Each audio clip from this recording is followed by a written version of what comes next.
Parfait. Merci aux personnes Nickel. qui viennent de nous rejoindre. Est-ce que vous pouvez indiquer si vous nous entendez bien? Est-ce que tu entends bien sur YouTube, Amélie? Est-ce que le son est bon? Il n'y a pas de Ouais. doublon? Parfait. Donc, on va démarrer notre session de questions-réponses. Donc, nous avons au préalable rassemblé tout un ensemble de questions qui nous ont été posées par des utilisateurs. N'hésitez pas à nous faire signe si vous avez des questions. Donc, on va démarrer tout de suite. Alors, ça peut être toujours intéressant pour nous aussi que vous puissiez vous présenter. Donc, dans la partie à droite de l'écran, vous pouvez nous indiquer qui vous êtes, est-ce que vous vivez en Allemagne, quelle est votre situation, est-ce que vous êtes expatrié français, francophone en Allemagne ou éventuellement allemand en France, dans quel pays et ville vous habitez. Voilà. Donc, j'ai rassemblé tout un ensemble de questions qui nous ont été posées, en particulier concernant les startups en Allemagne cette fois-ci. Alors, est-ce que tu peux me dire, Amélie, quelle est la première question qui a été la plus posée par nos utilisateurs? Oui, tout à fait. Alors, la première question, c'est quels sont les profils de candidats français recherchés par les startups allemandes? Alors, c'est vrai que travailler dans une startup en Allemagne, ça peut s'avérer pour vous comme un très bon choix si vous venez travailler en fait en Allemagne. Ça peut vous servir comme tremplin pour pouvoir vous installer rapidement en Allemagne. Alors pourquoi? Alors c'est vrai qu'il existe quelques clichés vis-à-vis des startups en général en France ou en Allemagne. On pense aux parties de baby-foot, aux couleurs assez vives dans l'espace de travail et à l'ambiance plutôt décontractée, détendue qu'on connaît en fait dans l'environnement des startups. C'est vrai que c'est un environnement dans lequel on attend aussi une certaine réactivité dans le travail, du dynamisme, un esprit d'équipe qui doit être très présent. Donc, ce sont plutôt les entreprises qui sont à la recherche de profils atypiques, ce qu'il faut retenir. Il s'agit de structures, en fait, qui sont naissantes, qui ont moins de 7 ans, en général. Donc, ça peut être stratégiquement pour vous intéressant, en tant que candidat français francophone, de vous orienter vers des startups en Allemagne. Alors pourquoi? Comme je vous le disais, ce sont les entreprises qui sont moins classiques que les sociétés dans l'industrie, par exemple. C'est-à-dire qu'elles vont caler, les sociétés dans l'industrie, elles calent les recherches de candidats sur des formations qui vont être proposées en Allemagne avec des critères de recrutement très, très précis. Et des formations qui sont souvent sous le cadre d'alternance, ce qu'on ne connaît pas forcément dans le monde des startups.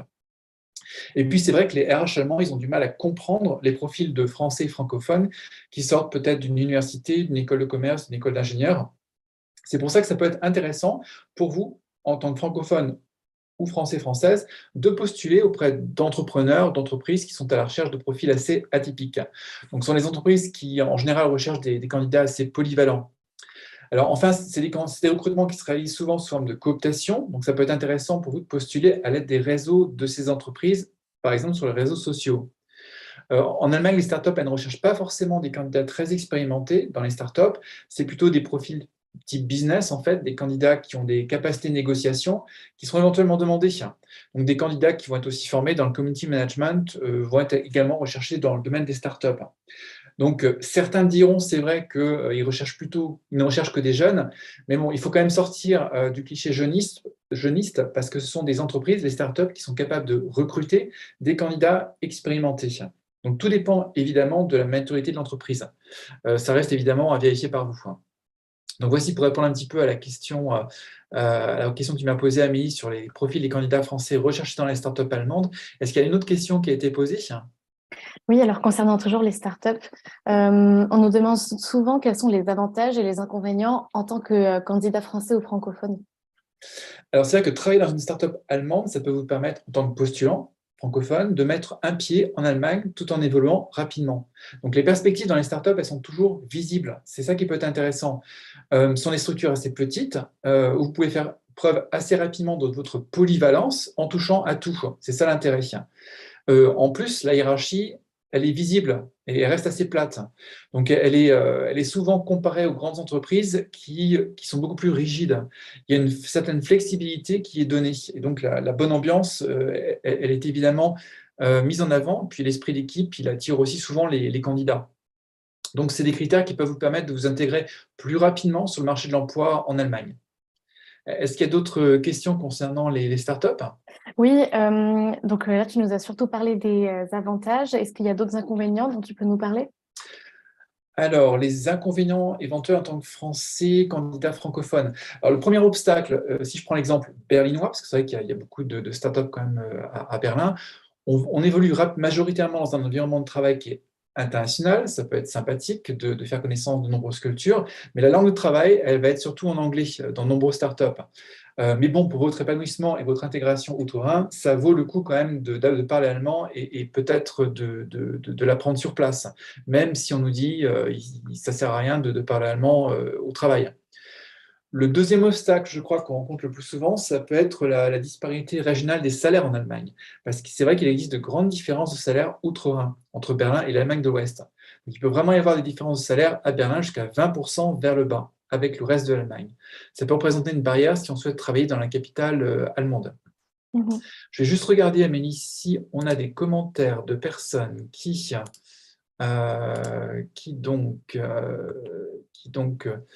ont posté des commentaires. Alors moi, dans le chat sur YouTube, là, je vais mettre certains liens au fur et à mesure Oui, pour qu'on puisse avoir voilà, des sources ensuite.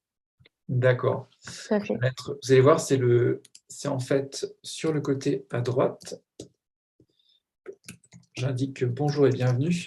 Vous allez voir, c'est là en fait que vous pouvez nous poser des questions. Ce sera avec plaisir. Donc c'est ici que également Amélie va taper, je pense, les questions qu'elle pose au fur et à mesure. Mhm. Ça vous permettra un petit peu d'avoir un aperçu de ce qui se passe. Donc n'hésitez pas, on va essayer de répondre au plus de questions possibles. Mhm. Alors, quelle est donc la question suivante, Donc Amélie? la prochaine question, ce serait quelles sont les startups allemandes qui recrutent les Français et les francophones? Il existe un grand nombre de Français, candidats français, qui souhaitent souvent postuler à Berlin parce qu'ils s'imaginent que l'économie digitale, ça se résume à la capitale allemande. Ce n'est pas toujours le cas.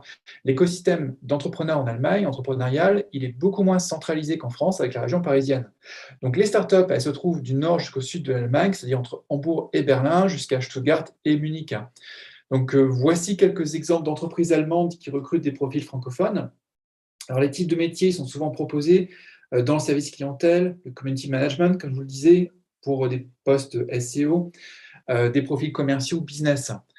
Donc, voici quelques sociétés allemandes que j'ai connues, que j'ai relevées là, que vous pourriez viser comme des sociétés moins connues. Alors, vous pouvez par exemple viser Davanda pour les pièces uniques, Dress for Less pour l'habillement, Kaufda pour l'e-commerce, Game Duel pour les jeux vidéo, également les jeux vidéo Gameforge, HRS à Cologne dans la location et l'hôtellerie, et puis Internet Stores par exemple pour l'e-commerce, ou Zalando à Berlin également dans l'e-commerce. Bon, il faut quand même dire qu'il existe de nombreuses startups dans la fintech qui sont développées ces dernières années, en particulier à Berlin et à Francfort. Donc, à titre d'exemple, de tête, on comptait en 2022 plus de 220 startups dans la finance sur les 700 répertoriés à Berlin. Donc, la capitale allemande, quand même, elle se place loin devant Paris et Londres. Elle possède de nombreuses pépites qui attirent les candidats qui sont issus des places financières européennes pour leur flexibilité, l'environnement de travail qui est assez décomplexé, décontracté, comme je vous disais, à Berlin. Puis on a aussi beaucoup de candidats qui sont partis d'une place financière comme Londres, en fait, suite au Brexit. Je peux vous donner également d'autres exemples d'entreprises françaises qui possèdent une filiale en Allemagne, des sociétés françaises qui ont développé leur activité assez rapidement en fait outre-Rhin et qui sont des startups. Donc par exemple Blablacar, site de covoiturage que vous connaissez, VP pour ce qui est de l'e-commerce, des ventes privées il y a encore quelques années, Ventec qui est un fonds d'investissement et Alvarom dans le fundraising. Donc voici quelques exemples que je pouvais vous citer. Mhm. Est-ce qu'il y a d'autres questions qui sont apparues, Amélie? Oui, comme on parle de Berlin, on se demande une question qui nous est souvent posée, c'est pourquoi Berlin, la capitale allemande, est aussi attractive pour les startups. Alors, vous savez bien sûr que Berlin, c'est le hype, c'est hype et puis tendance. Donc, c'est vrai que Berlin, ça a toujours représenté une sorte de Silicon Valley en Allemagne pour les startups. Bon, alors les loyers ne sont plus ce qu'ils étaient il y a encore 4-5 ans. C'est vrai que les infrastructures à bas coût ont attiré des sociétés qui se développent à travers des incubateurs ou dans des espaces de coworking à Berlin, qui sont assez centralisés dans la ville. Donc évidemment, les loyers dans les grandes villes en Allemagne ont fortement augmenté, et y compris à Berlin. Alors Berlin se possède surtout tous les côtés d'une ville créative. On parle en allemand de Kreative Stadt. Ça fait qu'il existe une multitude de profils divers et variés qui sont présents. Donc il ne faut pas oublier que les startups, elles sont aussi présentes dans le sud et dans le nord de l'Allemagne, Dans le nord de l'Allemagne, ça va être de Hambourg, qui recherche traditionnellement plutôt des profils dans le domaine des jeux vidéo et de la logistique. Dans l'ouest de l'Allemagne, on parle de la Rhénanie du Nord-Westphalie, par exemple, donc des villes comme Cologne, Bonn, Düsseldorf, Dortmund, Essen. On compte aussi beaucoup de sociétés qui sont dans le domaine des médias. Dans le centre de l'Allemagne, Francfort va disposer plutôt de sociétés dans le domaine de la finance technologique. Et puis, dans le sud de l'Allemagne, là, je parle de Stuttgart et Munich, on compte des sociétés qui sont actives dans le domaine des logiciels, plus particulièrement, par exemple, à Munich, dans le domaine des applications médicales. Est-ce qu'il y a d'autres questions qui ont pu être posées, Amélie? Oui, alors de côté, j'ai aussi cette question. Comment postuler auprès d'une start-up en Allemagne et quels sont les conseils que tu peux nous donner? Alors, les startups, elles proposent souvent des possibilités de carrière très diversifiées. Il faut savoir qu'en Allemagne, la majorité des jeunes diplômés favorisent plutôt évidemment de postuler auprès de grands groupes, Siemens, Mercedes, les grandes marques automobiles, Volkswagen, parce qu'il y a une certaine sécurité de l'emploi qui est avérée, et puis des niveaux de salaire qui sont quand même plus élevés que dans les startups. Donc c'est vrai qu'ils proposent des possibilités d'évolution ainsi que des salaires plus élevés. Malgré tout, pour vous, travailler dans une startup allemande, ça peut s'avérer une bonne décision pour la suite. Alors, comment postuler auprès des startups en Allemagne? Et puis, quels sont les salaires et rémunérations? Alors, le premier conseil que je peux vous donner pour rechercher une société qui recrute, c'est d'effectuer tout d'abord une recherche d'informations sur la startup. Quel est son business plan, sa structure managériale? Est-ce qu'elle est suffisamment stable? Donc, sur LinkedIn, vous pourrez peut-être avoir un aperçu du turnover aussi des salariés en regardant sur le profil de l'entreprise quelle est la durée moyenne en fait de travail des salariés dans l'entreprise. Intéressez-vous aussi aux produits de l'entreprise. Est-ce que ce sont des produits qui sont bien affirmés et positionnés sur le marché? Si vous avez un descriptif de poste, regardez aussi celui-ci pour vous permettre de voir quelle est votre marge de manœuvre par rapport à votre propre profil et pour aussi voir quelles sont les évolutions possibles dans l'entreprise. Voici un petit peu les conseils que je peux vous donner pour vous positionner. Oui, Est-ce qu'il y a d'autres questions concernant la candidature? oui, tout à fait. Comment est-ce qu'on se prépare pour une candidature en Allemagne? Alors concrètement, si on parle vraiment du CV, de la préparation du CV, donc contrairement à un CV allemand classique qui peut tenir sur 2-3 pages, enfin, en général, j'ai plutôt tendance à conseiller aux candidats de réaliser un CV détaillé. Ici, en fait, dans l'environnement des startups, vous pouvez faire preuve d'un petit peu plus de créativité dans le format. Vous pouvez ajouter plus de couleurs, plus de logos, être un petit peu moins interne que dans le CV classique allemand. Vous pouvez utiliser un format qui va attirer plus l'attention du recruteur et fondateur de l'entreprise aussi, hein. Donc souvent, un CV en anglais va aussi être suffisant, pas forcément en allemand. Donc ce qui est important pour vous, c'est d'identifier qui est le recruteur de la société. Souvent, il s'agit du responsable ou du fondateur de l'entreprise.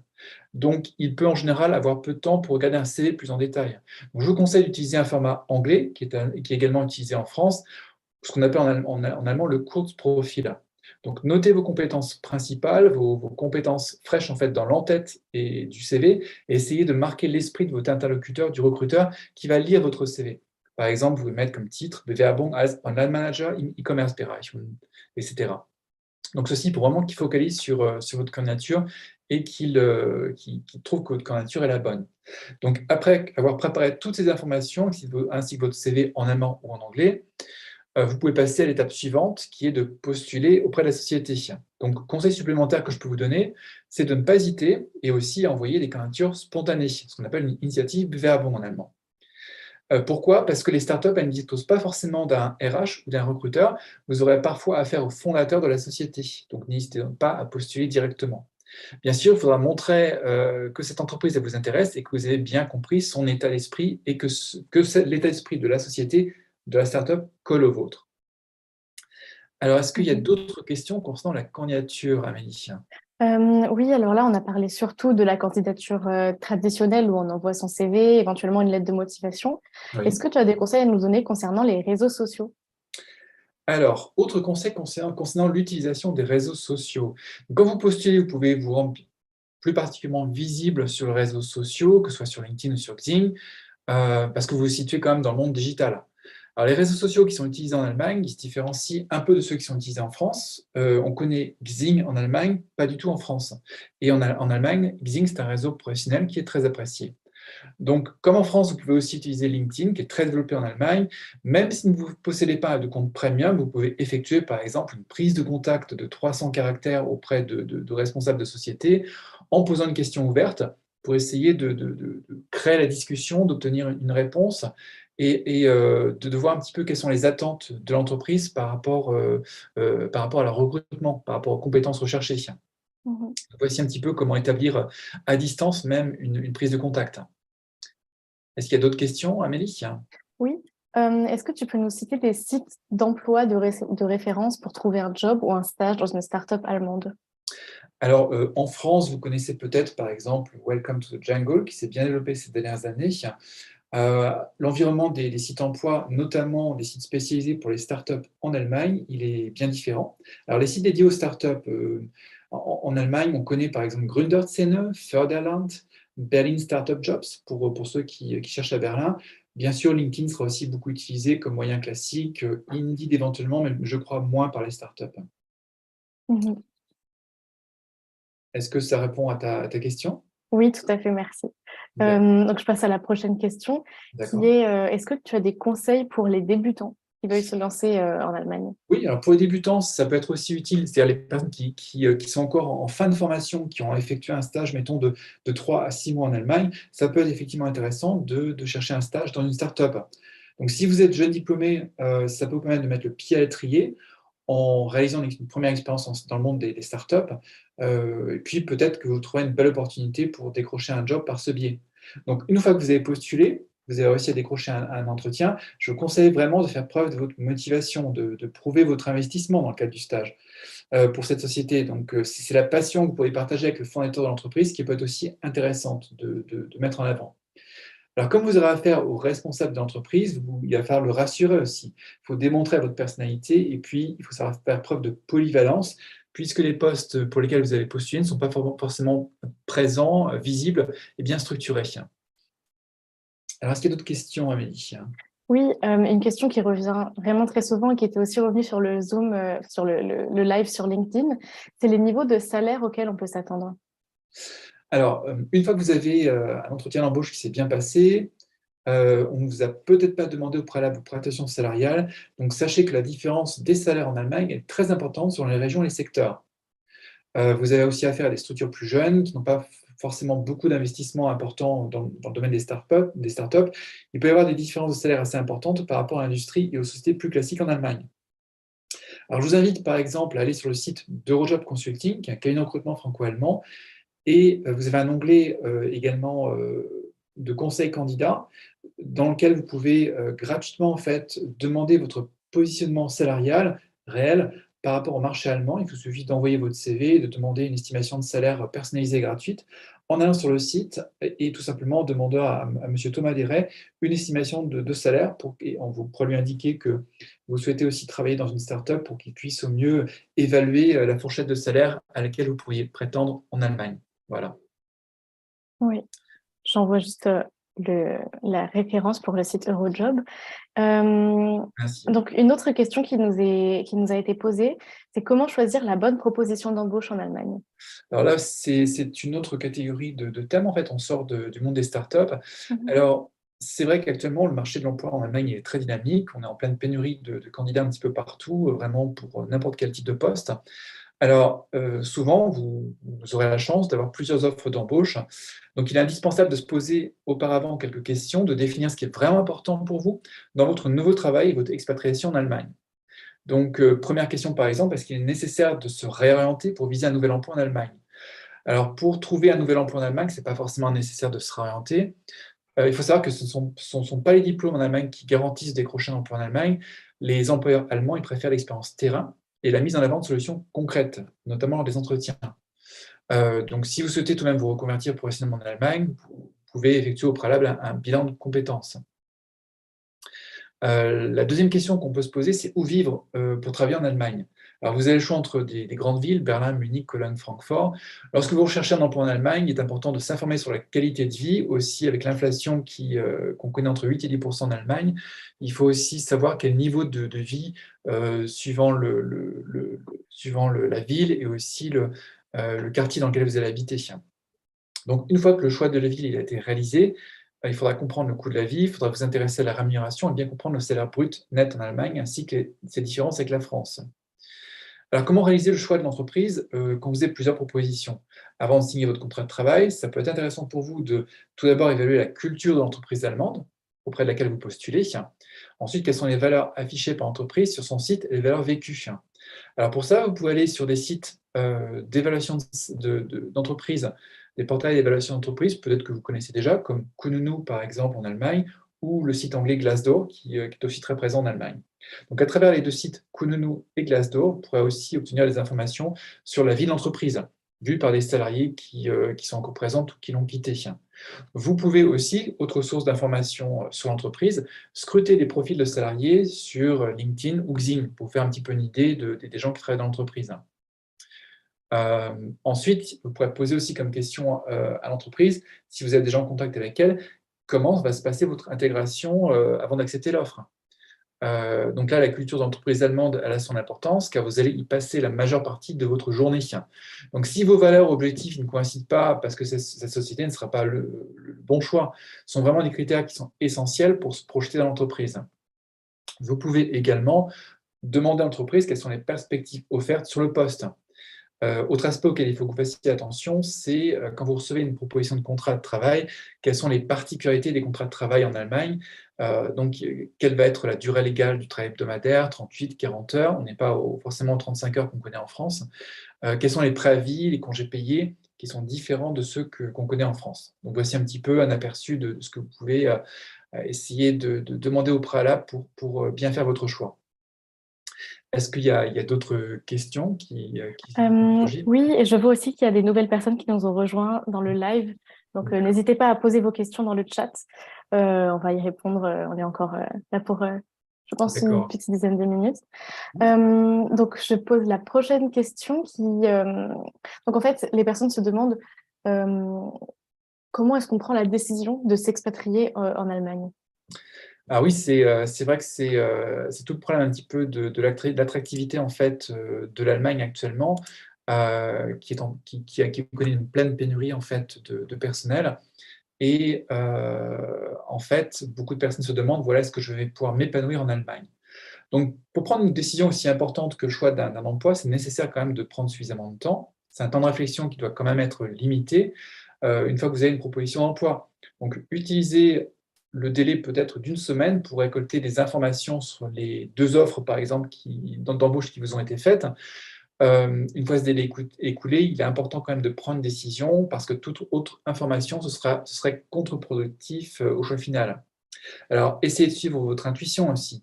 En suivant votre intuition et votre ressenti personnel, vous allez aussi réagir en fonction de vos émotions. C'est important de voir inconsciemment ce qui se produit, d'exploiter justement inconsciemment les expériences et informations non rationnelles en fait, auxquelles vous n'avez pas fait appel. Essayez aussi d'obtenir un feedback. Vous allez peut-être idéalement parler de cette décision avec votre entourage, avec vos amis. Donc, essayez d'avoir leur avis, en fait, pour obtenir un regard critique sur vos arguments. Donc, même si ces personnes, ces connaissances ne connaissent pas le poste, votre entourage vous connaît. Et ils pourront aussi peut-être apporter un regard critique par rapport à votre personnalité. Donc voilà un petit peu comment dire, les conseils que je peux vous donner pour essayer de prendre la décision. Je pourrais vous parler également de méthodes pour se décider, mais on va aller un petit peu plus loin peut-être, Amélie. On va se poser peut-être la question de la communication du choix de l'entreprise. Oui, alors tout à fait. Comment est-ce que, en tant que candidat, comment est-ce qu'on communique cette décision à l'entreprise? Alors, quand vous avez deux offres d'embauche, je vous conseille d'appeler chaque employeur et de les informer poliment et en toute honnêteté de votre choix. Vous pouvez leur indiquer que vous êtes intéressé par le poste proposé, mais qu'il vous reste encore d'autres entretiens ou propositions d'emploi. Vous décidez peut-être réfléchir en toute connaissance de cause sur le poste et demander un peu de temps pour y réfléchir. Et donc, à partir de ce moment-là, comment est-ce qu'on va négocier son contrat en allemand? Alors, il est tout de même possible que vos deux offres d'embauche qui sont proposées par des employeurs allemands soient très proches l'une de l'autre. Dans ce cas, il est recommandé de négocier les points sur lesquels vous souhaiteriez améliorer l'offre. Donc, n'hésitez pas quand même à jouer la carte de l'honnêteté, d'informer les RH qu'une autre offre d'embauche vous est proposée et que vous ne souhaiteriez peut-être pas renoncer à la leur. Vous pouvez éventuellement aussi renégocier à ce sujet s'ils sont ouverts. Donc, présenter une contre-proposition concrète, restez fidèle quand même à votre parole. Donc, si la négociation fonctionne, eh bien, vous pouvez accepter le poste. Voilà. Et donc, dans le cas inverse, quand on refuse une proposition, comment est-ce qu'on communique ça avec l'entreprise? Alors, il ne faut pas faire l'autruche, il ne faut pas faire le ghosting qu'on connaît avec beaucoup de candidats. Il faut savoir décrocher le téléphone ou écrire un email afin de les informer que vous avez pris une autre décision. Il faut quand même garder à l'esprit qu'il vous sera toujours possible à l'avenir de travailler avec cette entreprise en tant que client. Donc, il faut aussi communiquer cette information de façon diplomatique. Donc, vous pouvez par exemple utiliser un modèle en allemand avec comme titre Absage von Ihrem Jobangebot. Vous pouvez indiquer par exemple Vielen Dank, dass Sie mir die Möglichkeit gegeben haben, mich auf Ihre Stelle als blablabla zu bewerben. Jedoch möchte ich hiermit meine Bewerbung zurückziehen. Donc, voici une petite phrase introductive. Ensuite, vous pouvez dire par exemple, die Position ist weiterhin sehr interessant für mich und die Unternehmen sich als eines der besten in meinem Tätigkeitsfeld an. Jedoch habe ich in der Zwischenzeit ein Angebot einer anderen Firma erhalten, welches noch besser meinen aktuellen Anforderungen entspricht. C'est tout à fait objectif, ce que vous indiquez là, et compréhensible. Enfin, petite formule à la fin, ich möchte Ihnen keine weiteren Umstände bereiten und wünsche Ihnen, dass Sie die Stelle mit einem anderen geeigneten Kandidaten besitzen können. Oui, parce qu'il faut que l'entreprise, il faut qu'elle continue aussi à recruter. Il faut peut-être qu'elle fasse une offre à un autre candidat qu'elle a qu'elle a actuellement sous la main. Donc, il faut que vous communiquiez quand même votre décision. Alors, j'espère que ces quelques conseils vont vous permettre de prendre une bonne décision, en tout cas. Alors, je reviens un petit peu sur notre live, Amélie. On va voir si on a répondu à toutes les questions. Est-ce que tu as eu d'autres questions? Si vous avez encore d'autres questions, n'hésitez pas à nous les communiquer en live ou alors peut-être plus tardivement. Et avec Amélie, on tâchera d'y répondre. Oui, alors dans le chat sur YouTube, il n'y a pas d'autres questions qui sont revenues. Et D'accord. donc, moi aussi, j'ai posé toutes mes questions. Super, très bien. Je vous remercie en tout cas d'avoir été présent à ce premier live sur notre chaîne YouTube. Donc, on a un petit peu plus de 1700 abonnés et j'espère que ce nouveau format nous permettra donc de nous rendre plus accessibles aux questions que vous pourriez avoir. Vous êtes peut-être des personnes qui vivent déjà en Allemagne ou alors qui font les premiers pas en fait de poser le pied en Allemagne. Donc, nous sommes là pour vous répondre à toutes vos questions. N'hésitez pas, donc même le replay du live va apparaître. Vous pouvez continuer à nous poser des questions en commentaire, même après coup, en replay, en différé, et donc nous serons là pour y répondre. Je vous remercie et donc je vous souhaite encore une bonne journée.